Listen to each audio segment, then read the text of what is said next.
Ang Federasyon sa Sangguniang Kabataan sa Barangay Malanang sa Opol, Misamis Oriental gahatag og bilis sa kinaihang busa sa ilang kaugalingong pamaagi, ilang gilambigit ang mga kabataan unan sa ilang barangay sa ilang mga gihimong clean-up drive.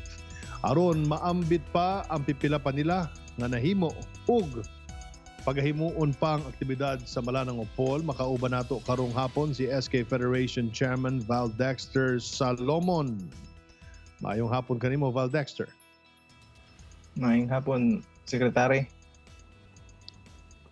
Val, makita na ang inyong federasyon nagpahigayon og clean-up drive sa inyong komunidad. Unsa may mga hagit sa inyong federasyon aron mapadayon ang maong programa?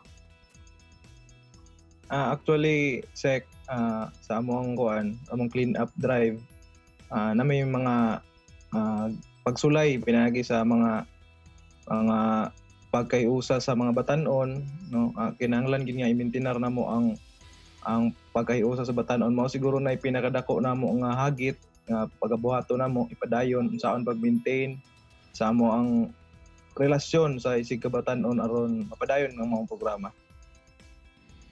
Kabahin sa sayop na impormasyon o fake news, dili lamang sa COVID-19 kundi laki pod sa uban pang mga bahin na unsa may lakang na inyong gibuhat aron mapasabot sa mga katawhan ang saktong impormasyon. Kami sa SK sa Malanang sa Sek, nami kanang Facebook account nga gibuhat.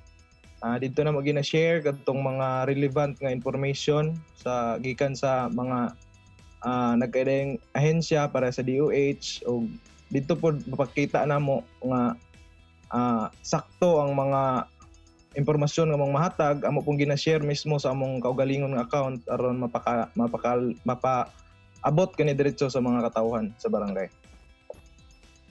Karon na adunay kahayag ang pag-abot sa COVID-19 vaccine, unsa man pod ang mahimong papel sa SK Federation atol sa pag-roll out sa bakuna sa inyong barangay.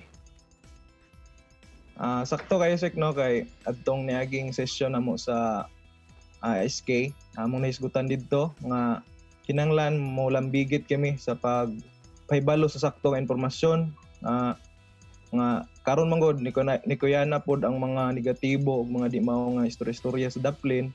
So maski kami nakulbaan mi pero naka-attend mi sa mga meeting sa BHERT o didto pod mi nakabalo, na-explainan mi sa mga health workers kung unsa gyud ang tinuod. So among giaghat ang among mga katawhan pod nga na may mga zonal nga information dissemination sa mga health workers. So among giaghat among mga silingan nga mo attend aron makabalo sila kung unsa gyud ang tinuod.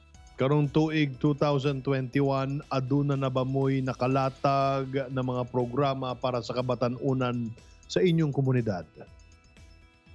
Yes Sek, sa padayon gyapon nga sugod paglingkod pa lang namo mga environmental programs namo among ipadayon kay syempre among gusto itanom sa una-una sa matag batan-o no nga ang atong kinaiyahan maunay gihimong elemento sa Ginoo no may source sa kinabuhi diri sa ato ang kalibutan. So mao na daghan kay mig programa para sa kinaiyahan og naapod mi mga pipila ka programa aron pagtabang sa atong mga estudyante sa ALS, labi na gid sa ALS kay nagkalisod gini sila halos sa ato ang mga high school students na pod o para pod mga assistants ginagmay sa atong mga college students. Mensahe na lang Dex alang sa imong isig kabatanunan, please go ahead. Mensahe na ko gamay lang unta atong tudluan tabangan nato kitay mag-initiate sa pagpanghinlo sa atong palibot, atong protektahan atong kinaiyahan. Ug unta dili ta kita mo'y una nga musunod sa mga health protocols aron makalikay pod ang kadaghanan sa pagkuyanap aning COVID-19 ug unta dili ta pabadlong sa atong palibot.